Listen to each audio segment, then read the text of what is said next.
மாமியார் மருமகள் புதுக்கதைகளுக்காக கோமலி டிவி தமிழை சப்ஸ்கிரைப் பண்ணுங்க. நோட்டிபிகேஷன்ஸ்க்காக பெல் ஐக்கானை கிளிக் பண்ணுங்க. ராமாராவுக்கு அவங்க தாத்தா சம்பாதிச்சு வச்ச 2 வீடு சொத்தா வந்துச்சு. ஒன்னு ஊருக்கு நடுவுல இருக்கிற ஒரு பெரிய பங்களா வீடு, இன்னொன்னு ஊரோட எல்லையில காட்டுக்கு பக்கத்துல இருக்கிற ஒரு பாலடைஞ்ச வீடு. சொத்தை பிரிக்கிறதுக்காக ராமாராவ் அவருடைய தங்கச்சியான சாந்தம்மாவை வீட்டுக்கு வர சொல்லியிருந்தாரு. அண்ணா, நீ எனக்கு அப்பா மாதிரி. ஊருக்குள்ள இருக்கே அந்த பெரிய பங்களா வீடு, அதை நான் எடுத்துக்கிறேன். ஊரோட எல்லையில இருக்கே அந்த பாலடைஞ்ச வீடு, அதை நீ எடுத்துக்கோ. உனக்கு பட்டணத்து வாழ்க்கை எதுக்கு? நீ அங்கேயே அமைதியா இருப்ப. ஏண்டி சாந்தம்மா, எவ்வளோ தெளிவா பேசிக்கிட்டு இருக்கடி. கோடி கணக்கில் வேலை போற அந்த புது பங்களா வீடு உனக்கு, எதுக்கும் பேராத அந்த பழைய பாலடைஞ்ச வீடு எங்களுக்கா? நீங்க என்னங்க அவ கேட்டுக்கிட்டு இருக்கா, அமைதியா இருக்கீங்க? காந்தம், அவங்க கூட என்னால சண்டை போட முடியாது. தாத்தா உயிரில் என்ன எழுதியிருக்காரு, இந்த வீடு இவங்களுக்குன்னு எழுதி வைக்கல, 2 பேரும் பங்கு போட்டுக்கோங்கன்னு எழுதி வச்சிருக்காரு. அவன் புது வீடு கேட்குறான், எடுத்துக்கிட்டு போட்டோம். எனக்கு நிம்மதி முக்கியம். பாத்தீங்களா, நீ அண்ணன் சொல்றத கேளுங்க. வேணும்னா அந்த பாலடைஞ்ச வீட்டுக்கு சுண்ணாம்பு அடிக்கிறதுக்கு தேவையான செலவை நான் உங்களுக்கு பேங்க் அக்கௌண்ட்ல போட்டு விட்டுடுறேன். சரி அண்ணி, நான் கிளம்புறேன் அப்படின்னு சொல்லி சாந்தம்மா அங்கிருந்து போயிட்டாங்க. பாவம் சூரியகாந்தம் மட்டும் ரொம்பவும் சோகமா இருந்தாங்க. இது அநியாயங்க, இது பச்சை மோசங்க. என் கண்ணுக்கு எதிர்க்கவே பாலடைஞ்ச வீட்டை கொடுத்துட்டு அந்த பெரிய பங்களா வீடை அவ எடுத்துக்கிட்டாளே. டே ராஜேஷ், உனக்கு வாயில்ல? உங்க அத்தை கிட்ட கேட்க கூடாதா? அத்தை, கவலைப்படாதீங்க. சொத்துக்காக உறவுகள் கிட்ட சண்டை போடுறது அந்த அளவுக்கு நல்லா இருக்காது. நமக்குன்னு என்ன எழுதி வச்சிருக்கோ அதுதானே நமக்கு கிடைக்கும். பழைய வீடா இருந்தா என்ன, போய் கிளீன் பண்ணிட்டா அது புது வீடா மாறிட போகுது. நீ வேற சும்மாரு கோமலி. வீடு சுத்தப்படுத்துறதுக்கு அது ஒன்றும் சாதாரண வீடு இல்லை, பாலடைஞ்ச வீடு. எங்க பார்த்தாலும் ஒரே தூசியாதான் இருக்கும், வவ்வாலும் இருக்கும். அந்த வீட்டுக்குள்ள போய் வாழ்றது அவ்வளோ சாதாரண விஷயம் இல்லை. அடுத்த நாள் காலையில எல்லாரும் கார்ல அந்த வீட்டுக்கு கிளம்புனாங்க. ஊரை தாண்டி காட்டை ஒட்டி இருக்கிற ஒரு அமைதியான இடத்துல இருந்துச்சு அந்த வீடு. எல்லாரும் ரொம்ப சோகமா தான் அங்க போனாங்க. போய் பார்த்தா ஒரு பெரிய கேட்டு. அந்த வீடு ரொம்ப பெருசு, ஆனா என்ன பாலடைஞ்சு போயிருந்துச்சு, பூத் பங்களா மாதிரி. டே ராஜேஷ், என்னடா இது வீடுன்னு சொன்ன, ஆனா பாக்குறதுக்கு என்னமோ இது சுடுகாடு மாதிரி தாண்டா இருக்கு. இங்க இருந்தா அமைதியா இருக்கலான்னு சொல்லி கூட்டிட்டு வந்தீங்களேங்க. எனக்கு என்னமோ ராத்திரி தூங்கும்போது கூட அமைதியா தூங்க முடியும்னு தோணலங்க. அம்மா, பயப்படாத. வெளியில இருந்து பார்க்க கொஞ்சம் பயமா தான் இருக்கும். உள்ள போய் நாம கிளீன் பண்ணிக்கலாம். ஆமாங்க அத்தை, don't judge a book by its cover அப்படின்னு சொல்லுவாங்க. வெளியில இருக்கிற உருவத்தை பார்த்து உள்ள எப்படி இருக்குன்றத நீங்க இப்பவே ஜட்ஜ் பண்ணாதீங்க. ராமாராவ் கதவை ஓங்கி தள்ளினாரு. கதவு திறந்ததும் வீட்டுக்குள்ள வந்து பார்த்து எல்லாருமே ரொம்பவும் ஆச்சரியப்பட்டாங்க. யாராலையும் அந்த காட்சியை நம்பவே முடியல. வெளியில பாக்குறதுக்கு அந்த வீடு பூத் பங்களா மாதிரி இருந்தா, வீட்டுக்குள்ள இட்டாலியன் டைல்ஸ் எல்லாம் போட்டு ஃப்ளோர் ரொம்ப சூப்பரா இருந்துச்சு. அவங்க உள்ள கால் எடுத்து வச்ச உடனே சென்சார் எல்லாம் ஒர்க் ஆகி உள்ள சென்ட்ரல் ஏசி ஓபன் ஆச்சு. எங்கிருந்தோ காத்துல மெதுவா ஒரு பூக்களோட வாசமும் வர ஆரம்பிச்சுது. டே ராஜேஷ், நான் கனவுல இருக்கனா இல்ல செத்து போய் சொர்க்கத்துக்கு வந்துட்டேனா? என்னடா இது, வெளியில பூத் பங்களா மாதிரி இருக்கிற வீடு, கதவை திறந்துக்கிட்டு உள்ள வந்தா ஏதோ சொர்க்கவாசல் திறந்து உள்ள வந்த மாதிரி இருக்கு. ஆமாங்க, இது என்னால நம்பவே முடியல. பாக்குறதுக்கு அரண்மனை மாதிரி இருக்கு. இதெல்லாம் எப்படி சாத்தியமாச்சு? ஹால்ல ஒரு பெரிய டேபிள்ல நிறைய பேப்பர்ஸ் இருந்துச்சு. ராஜேஷ் அதுல எழுதி வச்சிருக்க ஒரு கடிதாசியை எடுத்து படிச்சான். அது ராமாராவோட தாத்தா எழுதினது. அம்மா, இது தாத்தா எழுதின லெட்டரு. இதுல என்ன இருக்குன்னு நான் படிக்கிறேன், கேளுங்க. அன்புள்ள பேரன் ராமாராவுக்கு, உன் தங்கச்சி சாந்தம்மாவுக்கு பேராசை அதிகம் அப்படின்னு எனக்கு நல்லாவே தெரியும். அதனால தான் நான் சம்பாதிச்சது எல்லாத்தையும் இந்த வீட்டுக்குள்ள வச்சிருக்கேன். யாரும் வீட்டுக்குள்ள வரக்கூடாதுன்னு வெளியில ஒரு பாழடைஞ்ச வீடு மாதிரி செட்டப் பண்ணி வச்சிருக்கேன். யாரு சொத்துக்காக ஆசைப்படாம இந்த வீடே போதும் அப்படின்னு வராங்களோ அவங்களுக்கு தான் நான் சம்பாதிச்ச எல்லா சொத்தும் போய் சேரும். நீ தான் இங்க வந்திருப்பன்னு எனக்கு நல்லா தெரியும். அதை கேட்டதும் ராமாராவ் கண்ணுல இருந்து கண்ணீர் வந்துச்சு. உங்க தாத்தா பரவாயில்லைங்க, எவ்வளோ பெரிய வேலையை செஞ்சு வச்சிருக்கிறாரு. கோமலி, பாத்தியா இவருடைய தாத்தாவோட அறிவை? அந்த சாந்தம்மாவை பத்தி தெரிஞ்சிருது என் வீட்டுக்காரருக்கே எல்லா சொத்து கிடைக்கணும் அப்படிங்கிற எண்ணத்துல தான் அவர் இந்த வீட்டை இப்படி கட்டியிருக்கிறாரு போல. எல்லாரும் ரொம்ப சந்தோஷமா இருந்தாங்க. கோமலி கிச்சனுக்கு போய் பார்த்தா அங்க ஃபுல்லா எல்லாமே ஆட்டோமேட்டிக் கிச்சன் தான். எல்லாத்துலயுமே சென்சார் ஒர்க் ஆகிக்கிட்டு இருந்துச்சு. கோமலிக்கு இதெல்லாம் தெரியுங்கிறதுனால அவ அதுல காஃபி போட்டா. இப்போ சூரியகாந்தா ஹால்ல வந்து பந்தாவா உக்காந்துருந்தாங்க. இது அந்த காலத்துல ராஜாக்கள் உட்கார்ற சிம்மாசனம் போல தெரியுது அப்படின்னு சொல்லி பக்கத்துல இருக்கிற ஒரு பட்டனை ஆன் பண்ணாங்க. உடனே சோஃபா அசைஞ்சது. அவங்க முதுகு, கையை, காலு எல்லாத்தையுமே மசாஜ் பண்ண ஆரம்பிச்சுது. ஐயோ, என்ன இது? இந்த சேரு பேய் சேரா? என்ன பிடிச்சிக்கிட்டு இருக்கு போல. டே ராஜேஷ், யாராவது இருக்கீங்களா? காப்பாத்துங்கடா. ஐயோ, பேய் சேர்ல நான் வந்து உக்காந்துட்டேனே அப்படின்னு அம்மா கத்துன சத்தத்தை கேட்டு ராஜேஷ் அங்க வேகமா ஓடி வந்தான். அம்மா, அது நாற்காலியில் மசாஜ் சேரு. உனக்கு உடம்பு வலி இருந்தா அந்த சேரு உனக்கு மசாஜ் பண்ணிவிடும். அப்படியாடா? இத முதல்லயே சொல்ல மாட்டியா?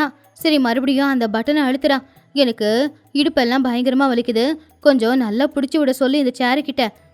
சொல்லு அப்படின்னு சூரியகாந்த் சொன்னதை கேட்டு ராஜேஷ் சிரிச்சுக்கிட்டு இருந்தான். அப்போ திடீர்னு தரையில ரவுண்டா இருக்கிற ஒரு மிஷின், அது வந்து ரோபோட் வேக்யூம் கிளீனர், அது ஃப்ளோரை சுத்த செஞ்சுக்கிட்டு இருந்துச்சு. டேய், என்னடா இது? பார்க்கறதுக்கு பிளாஸ்டிக் ஆமை மாதிரியே இருக்கு. என் காலை சுத்தி சுத்தி வருது. ஐயோ அத்தை, அது எதையும் பண்ணிடாதீங்க. அது ரோபோட் வேக்யூம் கிளீனர்.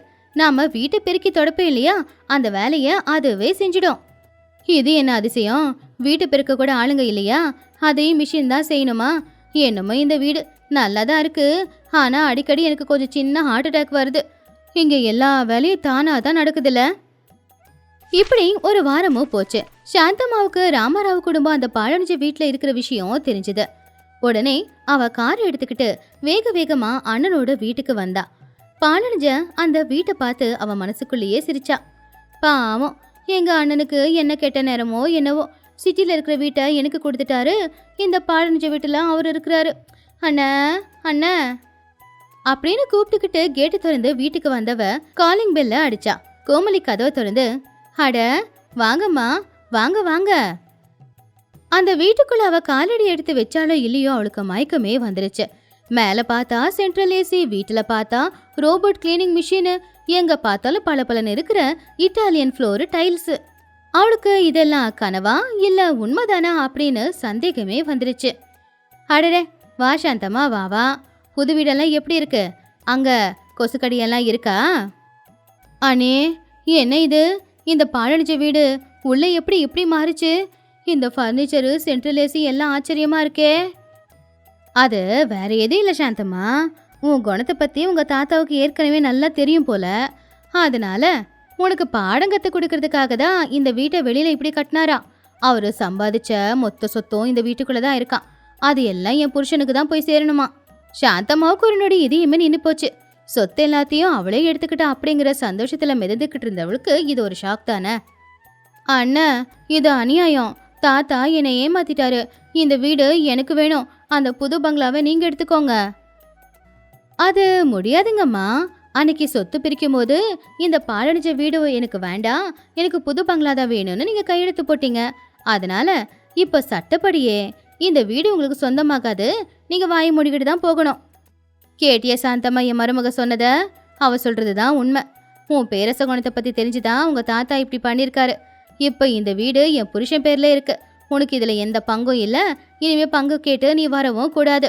அதான் பங்களா வீடு வேணும்னு போனல, போ, அந்த பங்களா வீடுல சந்தோஷமா வாழ்ந்துக்கோ. சாந்தம்மா தலைகுனிச்சு அவமானப்பட்டு அங்கிருந்து போயிட்டா. சாந்தம்மா போனதுக்கு அப்புறமா ராமராவ் சிரிச்சுக்கிட்டே வந்தாரு.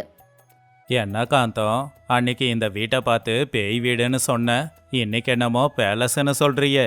எங்க தாத்தாவோட பிளான் எப்படி? ஏங்க, உண்மையே சொல்லட்டுமா? அன்னைக்கு நான் தப்பு பண்ணிட்டேன். உங்க தாத்தா பண்ணது தாங்க சரி. அவரு உங்க மேல எவ்வளவு பாசம் வச்சிருக்காரு அப்படிங்கிறது இந்த வீட்டை பார்த்தப்பதான் எனக்கு தெரிஞ்சுது. ஆமாத்த, ஒரு மனுஷங்க வெளியில பாக்குறதுக்கு ரொம்ப கோவமா எப்பவுமே கடுமையா இருந்தாலும் அவங்க உள்ளுக்குள்ள இருக்கிற மனசு நல்லா இருக்கும்ல, அந்த மாதிரிதான் இந்த வீடு.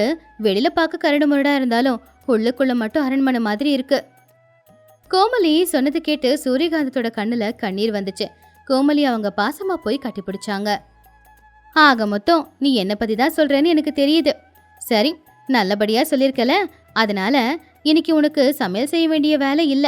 உனக்காக இன்னைக்கு ஸ்பெஷல் ஐட்டம் நான் செய்றேன். சூரியகாந்தா அப்படி சொன்னதுமே எல்லாரும் சிரிச்சாங்க. அப்படி பேராசைப்படாம கிடைச்சத வச்சு வாழலாம்னு நினைச்ச அந்த குடும்பத்துக்கு அரண்மனையே கிடைச்சிருந்துச்சு. பேராசை பெருநஷ்டம்னு பெரியவங்க சொல்லுவாங்க. சாந்தம்மா சொந்த அண்ணனு கூட பார்க்காம அண்ணனை ஏமாத்தி அவ பங்களாவை வாங்க பார்த்தா. அதனால அந்த கடவுளா பார்த்து, அந்த கடவுள் வேற யாரும் இல்ல, ராமாராவோட தாத்தா. அவருதான் அவனுடைய அண்ணனுக்கான சொத்தை ஒழுங்கா கொடுத்தாரு. எப்பவுமே பேராசைப்படுறவங்களுக்கு நஷ்டம்தான் வரும், நல்ல குணம் இருக்கிறவங்களுக்கு லாபம் தான் கிடைக்கும் அப்படின்னு அவங்க தாத்தா இந்த செயல் மூலமா காட்டினாரு. இது இன்னைக்கான கதை. இன்னொரு நல்ல கதையோட உங்க எல்லாரையும் சந்திக்கிற வரைக்கும் நன்றி, வணக்கம். அது மே மாசம் மதிய நேரம். ராமபுரத்துல வெயில் கொளுத்தி எடுத்துக்கிட்டு இருந்துச்சு. சூரியகாந்தம் ஹால்ல உட்காந்துக்கிட்டு விசிறியால காத்து விசிறிக்கிட்டு இருந்தாங்க. பக்கத்திலேயே ராமாராவ் உட்காந்துக்கிட்டு நியூஸ் பேப்பர் படிச்சுக்கிட்டு இருந்தாரு. அப்பப்பப்பப்பா, என்னங்க வெயில் இது! இந்த சூரியன் நேரா நம்ம வீட்டுக்கு மேலதான் இருந்து அனலை அப்படியே அள்ளி கொட்டுறான் போல தெரியுதே. ஐயோ ஐயோ, இந்த அனலை தாங்க முடியல. என்ன பண்றது காந்தம், வெளியில 45 டிகிரில வெயில் காயுது. மரத்துல இருக்கிற காக்காங்கெல்லாம் வெயில் தாங்க முடியாம கீழே விழுந்து செத்து போகுது. காத்து கூட அனலா தானே வீசுது. இந்த காத்து எப்படி வீசுனா எனக்கு என்ன? டேய் ராஜேஷ், எங்கடா இருக்க? வெயில் தாங்க முடியலடா. சீக்கிரமா போய் நம்ம வீட்டுக்கு ஒரு ஏசியை வாங்கி ஃபிட்டு பண்ணுடா.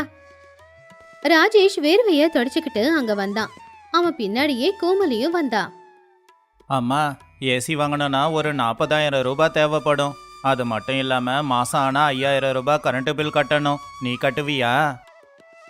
ஐயோ, மாசம் 5,000 ரூபாவா? என்னால கட்ட முடியாதுடா. அந்த கரண்ட்டுக்காரனுக்கு என் வீட்டு சொத்தையே எழுதி கொடுக்க சொல்லுவ போல தெரியுது. ஏசி வேணாம், ஒண்ணு வேணாம், நான் வெயிலையே கஷ்டப்பட்டுக்கிறேன். அத்தை, நீங்க கவலைப்படாதீங்க. ஏசி வாங்காம கரண்ட் பில்லும் வராம நம்ம வீடு குளுகுளுன்னு இருக்கிறதுக்கு என்கிட்ட ஒரு ஐடியா இருக்கு. நான் இப்பதான் ஒரு லாரிக்கு ஆர்டர் பண்ணிட்டு வந்திருக்கேன். லாரிக்கு ஆர்டர் பண்ணியிருக்கியா? என்னம்மா, வீட்டை கொண்டு போய் இமயமலையில வைக்க போறியா? இமயமலைக்கு நாம போக வேண்டிய அவசியம் இல்ல மாமா. கொஞ்ச நேரத்துல நம்ம வீடே இமயமலை மாதிரி மாறப்போகுது. நீங்களும் பார்க்க போறீங்க. 1 மணி நேரத்துக்கு அப்புறமா வீட்டுக்கு முன்னாடி ஒரு பெரிய லாரி வந்து நின்னுச்சு. அதுல இருந்து 100 கிலோ எடை இருக்கிற ஒவ்வொரு ஐஸ் கட்டியை தூக்கிட்டு வந்து வச்சுக்கிட்டு இருந்தாங்க. என்ன கோமலி இது? எதுக்கு இவ்வளோ ஐஸ் கட்டியா வர வச்சிருக்க? ஊர்ல இருக்கிற அத்தனை பேருக்கும் ஐஸ்கிரீம் பண்ணி ஏதாவது கொடுக்க போறியா? இல்லாத்த, இந்த ஐஸ் கட்டியை வச்சு நான் ஒரு இக்லு வீடு கட்ட போறேன். பட்டணத்துல இந்த மாதிரி ஐஸ் கட்டிய மேடையா மாத்தி அங்க ஃபங்க்ஷன் நடத்துறாங்க. நாம அப்படி இல்ல, இந்த ஐஸ் கட்டியை வச்சு ஒரு வீடு கட்டி அந்த வீட்டுக்கு மேல கவர் போட்டு மூடிட்டேனா நல்ல ஏசி ரூம் மாதிரி இருக்கும். ஐடியா ரொம்ப நல்லா இருக்கு கோமலி. இது மீன் மார்க்கெட்டுக்கு போற ஐஸ் கட்டி தானே? விலையும் ரொம்ப கம்மியா தான் இருக்கும். கரண்ட் பில் செலவும் இருக்காது. ரேட்டு கம்மி தானா? அப்படின்னா சரி சரி சரி, வேலைக்காரங்களை அந்த ஐஸ் கட்டியை சரியா எடுத்து வைக்க சொல்லு. நடுவுல நாம உட்கார இடம் விட சொல்லு. வேலைக்காரங்க சில மணி நேரத்துல ஒரு பெரிய இக்லு வீடை கட்டி முடிச்சிட்டாங்க. ஐஸ் கட்டியால ரூமை கட்டி அதுக்கு மேல பாலித்தீன் கவரை போட்டு அந்த ஐஸ் கரையாம இருக்கிறதுக்காக கட்டி வச்சாங்க. அடடே காந்தம், என்ன இது? வெளியில 45 டிகிரில வெயில் அடிச்சுக்கிட்டு இருக்கு. ஆனா ரூமுக்குள்ள நல்லா குளு குளுன்னு இருக்கு. ஆமாங்க, எவ்வளோ குளிர் எடுக்குது இல்லைங்க. கோமலி, உன்னோட ஐடியா சூப்பருமா. அந்த ஏசியை விட இதுவே நல்லா இருக்கு. எல்லாரும் இங்கேயே படுத்துக்கலாம். அத்தை, இந்த ஐஸ் கட்டி ரூம்ல இருக்கிறது ரொம்ப நல்லா இருக்கும். நமக்கு இந்த வெயிலால வேர்க்காது. ராத்திரி நிம்மதியா படுத்து தூங்கலாம். குளிரும். அன்னைக்கு ராத்திரி ஒரு 8 மணி இருக்கும். ஊர் முழுக்க அனல்ல கஷ்டப்பட்டுக்கிட்டு இருக்கும்போது சூரியகாந்தத்துடைய குடும்பம் மட்டும் குளுகுளுன்னு குளிர்ச்சி ரூம்ல இருந்தாங்க. ஆமா, எனக்கு இந்த ரூம்ல குளிருதுமா. குளிர தாங்க முடியல, நான் வீட்டுக்குள்ள போறேன். வாய மூடுறா. வெளியில வெயில் அதிகமா இருக்குன்னு கத்துன, மங்கி கேப்ப போட்டுக்கோ, குளிரெல்லாம் போயிடும். சரியா அப்பதான் பக்கத்து வீட்டு சாந்தம்மா அனல் தாங்க முடியாம சூரியகாந்தத்தோட வீட்டுக்கு வந்தாங்க. என்ன இது? காந்தத்தோட வீட்டுல யாரும் இல்ல, எங்க போயிட்டாங்க? பின்னாடி வந்த அந்த ஐஸ் கட்டி ரூமுக்குள்ள எட்டி பார்த்து சாந்தம்மா ரொம்பவும் ஆச்சரியமா, அட கடவுளே, என்ன காந்தம் இது? இந்த அடிக்கிற வெயில்ல இப்படி மங்கி கேப்பும் ஸ்வெட்டரும் போட்டுக்கிட்டு குடும்பமே இருக்கிறீங்க? ஏன் சாந்தம்மா அங்கேயே நின்னுக்கிட்டு இருக்க? இது எங்க மருமக கட்டின ஐஸ் கட்டி வீடு. வெளியில எவ்வளவுதான் வெயில் அடிச்சாலும் இங்க நல்லா குளுகுளுன்னு இருக்கும். நீ வெளியே வெயில்ல கஷ்டப்பட்டுக்கிட்டு இருக்க, ஆனா நாங்க உள்ள நல்ல குளு குளுன்னு தான் இருக்கோம். அப்போ உள்ள வந்ததும் சாந்தம்மா அங்க இருக்கிற குளிர்ச்சிய பார்த்து, அடடா என்ன இது, வெயில் வெளியில, ஆனா இங்க உள்ள குளுகுளுன்னு இருக்கு, ஐஸ் கட்டி வீடா இது. அக்காந்தம், இன்னைக்கு ராத்திரி மட்டும் நான் இங்கேயே வந்து உங்க கூட படுத்துக்கவா? ஓஹோ, படுத்துக்கிறியா? சும்மா படுக்கிறதுக்கு இது என்ன தர்ம சத்திரமா?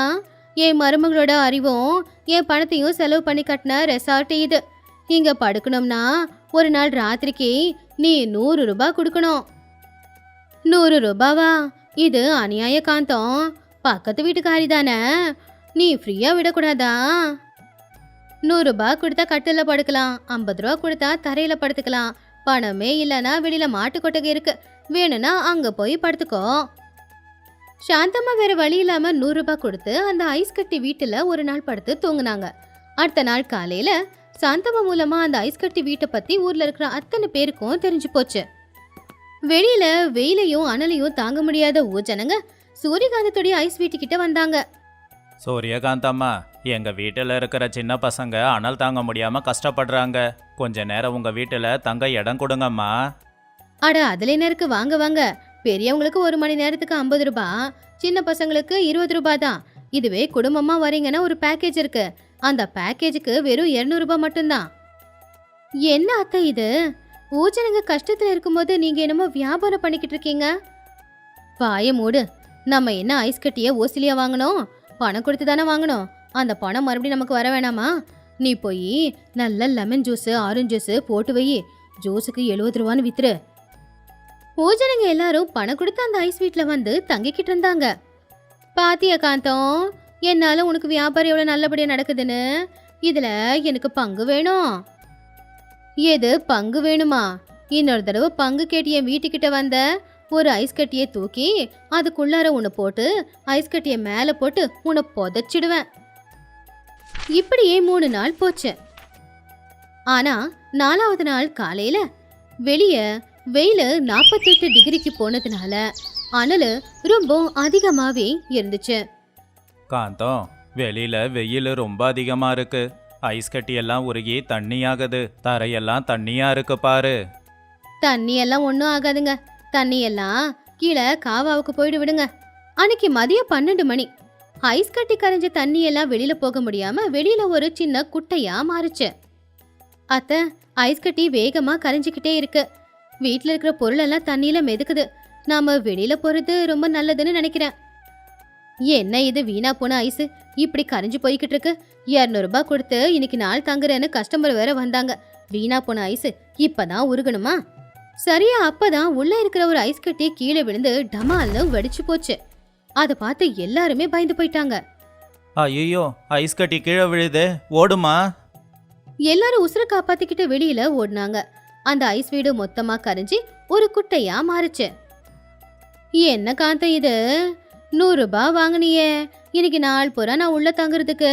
ஆனா என்ன இது, உன் ஐஸ் வீடே காணோம். இந்த ஐஸ் வீட்ல மாட்டி சாகிறதுக்கு வெளியில வெயிலேயே சாகலாம். என் 100 ரூபாய திரும்ப கொடு. திரும்ப கொடுக்கணுமா? அந்த ஐஸ் தண்ணியில நீ போய் நீச்சல் அடிச்சுக்கிட்டு இருந்தியே, அதுக்கு உன்கிட்ட இருந்து எக்ஸ்ட்ராவா நான் தான் பணம் வசூல் பண்ணோம். ஒழுங்கு மரியாதையா போயிடு. அன்னைக்கு சாயந்தரம் ஒரு 5 மணி இருக்கும். எல்லாரும் குளிச்சு முடிச்சுட்டு ஹால்ல உட்காந்துக்கிட்டு இருந்தாங்க. ஆனா யாருமே எதுவும் பேசிக்கல. பாத்தியா காந்தம், எல்லாருக்கும் உதவி செய்யறத விட்டுட்டு ஐஸ் வீட்டை வியாபாரமா மாத்தன. ஆனா இப்போ ஐஸ் கட்டி எல்லாம் கரைஞ்சி வீடு முழுக்க சேரு சேராயிடுச்சே. ஆமா மாமா, நான் கொடுத்த ஐடியா தப்புன்னு எனக்கு இப்பதான் தோணுது. இயற்கையில வர மாற்றங்கள்ல இருந்து தப்பிக்கிறதுக்காக தற்காலிகமா ஏதாவது ஒரு தீர்வை கண்டுபிடிக்கிறேன்னு சொன்னது தப்பு. இதுக்கு இது தீர்வு இல்ல, வேற ஏதாவது கண்டுபிடிக்கணும். அப்ப என்ன பண்ண சொல்ற? ஏசி வாங்கலான்னு சொல்றியா? ஏசி வாங்கினாலும் அதுக்கு கரண்ட் தேவை இருக்கும் இல்லையா? அதுவும் செயற்கை தானே. இந்த அனல் எதுக்கு இவ்வளவு அதிகமா இருக்கு? மரங்களை எல்லாம் வெட்டி வீடு வீடா கட்டினதுனால தானே. பேசாம நம்ம வீட்டை சுத்தி சின்ன சின்ன செடிங்களை நட்டு வைக்கலாம். ஒரு வருஷத்துல அதெல்லாம் பெரிய பெரிய மரமா மாறிடும். மரம் அதிகமாகும் போது வெயிலோட தாக்கம் அந்த அளவுக்கு வீட்டுக்குள்ள இருக்காது இல்லையா? கோமலி சொன்னது கேட்டு சூரியகாந்தமும் யோசிக்க ஆரம்பிச்சாங்க. சரியா சொன்னமா. இயற்கையா நாம சந்தோஷமா இருக்கணும்னா நீ சொல்றதுதான் செய்யணும். அப்பதான் அது நிரந்தர தீர்வா இருக்கும். டே ராஜேஷ், நாளைக்கு காலையிலேயே நர்சரிக்கு போய் மாமரம், கொய்யா மரம், என்னெல்லாம் மரம் இருக்கோ எல்லா செடியும் வாங்கிட்டு வா. நம்ம வீட்டை சுத்தி ஒன்னொன்னா நட்டு வைக்கலாம். அடுத்த வருஷத்துக்கு பழமும் கிடைக்கும், நிழலும் கிடைக்கும். சரிம்மா, ஆனா பக்கத்து வீட்டு சாந்தம்மா கிட்ட வாங்கின 100 ரூபாயை கொடுத்துடலாம்ல? என்னது, 100 ரூபாவை திரும்ப கொடுக்கறதா? அது மட்டும் நடக்காது. அவ வாய் கொழுப்புக்கே 100 ரூபாவுக்கு 200 ரூபாவா நான் வாங்கியிருக்கணும். முடிஞ்சா அவ வீட்டுக்கு 2 செடியை கொடு. எல்லாரும் சூரியகாந்தம் சொன்னதை கேட்டு சிரிச்சாங்க. அப்படி தற்காலிகமா கிடைக்கிற ஒரு தீர்வுக்கு பதிலா நிரந்தரமான தீர்வு என்ன அப்படிங்கறத கோமலி எல்லாருக்கும் புரிய வச்சா. இயற்கைக்கு மாறா நாம செயற்கையா எது செஞ்சாலும் கூட அது நிரந்தரமா இருக்காது. இந்த வானிலையோட மாற்றத்துல இருந்தோம், அதிகப்படியான வெயில்ல இருந்தோம் நம்மளை காப்பாற்றக்கூடியது மரங்கள் மட்டும்தான். முடிஞ்ச வரைக்கும் மரங்களை நடுவோம். இதுதான் இன்னைக்கான கதை. இன்னொரு நல்ல கதையோட உங்களை சந்திக்கிற வரைக்கும் நன்றி, வணக்கம்.